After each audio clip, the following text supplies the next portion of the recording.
পাক সেনাপ্রধান আসিম মুনির তিনি রাডার অফ করে কাজাকিস্তান গেছিলেন এবং দীর্ঘ সময় ছিলেন, পরে তিনি ফেরত চলে এসেছিলেন। কিন্তু তার থেকেও চাঞ্চল্যকর খবর আমাদের সামনে আসছে, অর্থাৎ কিছু কি ঘটতে চলেছে খুব দ্রুত, এবং সেটা কি পাক অকুপায়েড কাশ্মীরে ঘটতে চলেছে আমরা এখনই বলতে পারছি না।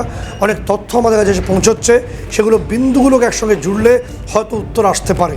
কিন্তু তার থেকেও গুরুত্বপূর্ণ বিষয় হলো যে পাক সেনাপ্রধান আসিম মুনির এবং পাকিস্তানের আইএসআই গোয়েন্দা সংস্থা সারা বিশ্বে কুখ্যাত, তার যিনি প্রধান আসিম মালিক এবং একই সঙ্গে লেফটেন্যান্ট জেনারেল শামসাদ মির্জা, এই যাদের নাম বলছি প্রত্যেকেই টপ জেনারেল এবং সেনাপ্রধান নিজেও আছেন।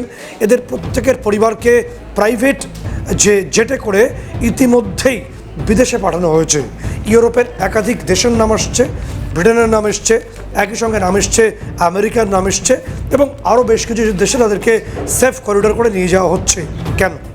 কেন একটা যুদ্ধ পরিস্থিতি, কারণ এই পাকিস্তানের সেনাপ্রধান আসিম মুনির বলেছিলেন প্রয়োজনে তিনি আরও 10টা যুদ্ধ কাশ্মীরের জন্য লড়াই করবেন। হয়ে গেল, ভয় পেয়ে গেলেন। আগে ভাগে দেশের মানুষকে একদম অরক্ষিত রেখে কতগুলো জঙ্গি জেহাদির হাতে দেশটাকে দিয়ে আপনি বা আপনাদের পরিবারকে কেন এখান থেকে প্রাইভেট জেটে শিফট করছেন?